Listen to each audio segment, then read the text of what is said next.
Laut Cina Selatan. Indonesia. Presiden Prabowo dengan Presiden Amerika Serikat Joe Biden. Kontroversi seputar kerjasama maritim Indonesia-Tiongkok di Laut Cina Selatan.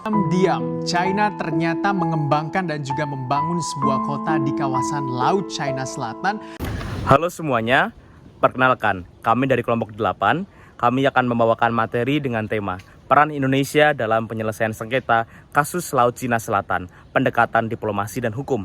Nah, kali ini saya nggak sendirian, saya akan ditemani dengan teman-teman yang akan membantu menjelaskan. Ada? Halo, saya Karin. Kemudian saya ditemani dengan? Halo, saya Owen. Ada juga? Hai, saya Kairu. Dan? Halo, saya Dunia Prima. Oke, selamat menyaksikan. Halo teman-teman, Owen di sini. Hari ini kita akan mengobrol tentang salah satu konflik terbesar di Asia Tenggara, yaitu sengketa Laut Cina Selatan. Konflik ini ternyata bukan cuma urusan perebutan pulau saja, tapi juga akan berdampak kepada ekonomi, keamanan, dan juga kedaulatan negara kita di Natuna. Kenapa demikian? Hal ini terjadi karena klaim 9 garis putus-putus Tiongkok yang menabrak wilayah zona ekonomi eksklusif negara-negara yang terlibat. Tentunya, apabila hal ini terus dibiarkan, pastinya stabilitas kawasan akan terganggu. Nah, supaya lebih paham, yuk nonton dulu video ilustrasi terkait konflik Laut Cina Selatan. Mengapa wilayah ini diperebutkan oleh ke-6 negara di sekitarnya? Berikut ini adalah zona ekonomi eksklusif Brunei Darussalam yang tampak biasa saja.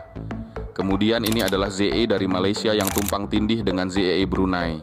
Kemudian kita lihat bahwa Filipina juga mengklaim wilayah ini sebagai wilayah mereka.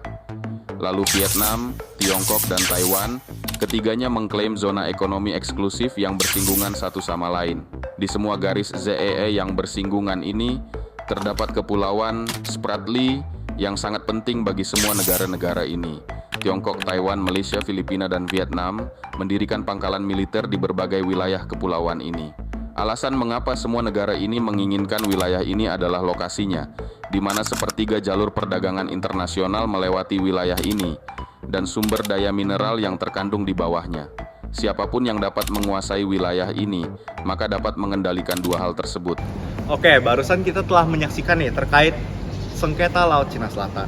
Sekarang kita akan bahas lebih dalam terkait apa sih sebenarnya posisi resmi Indonesia dan langkah diplomasi apa yang sudah diambil. Tapi di sini aku gak mau jawab sendirian.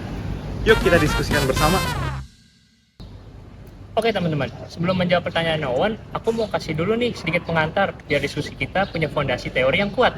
Jadi, dalam hubungan internasional ada dua pendekatan yang relevan. Yang pertama yaitu pendekatan realis, di mana negara dipandang sebagai aktor rasional yang mengejar kekuatan dan mempertahankan kepentingannya dalam lingkungan internasional yang penuh ancaman.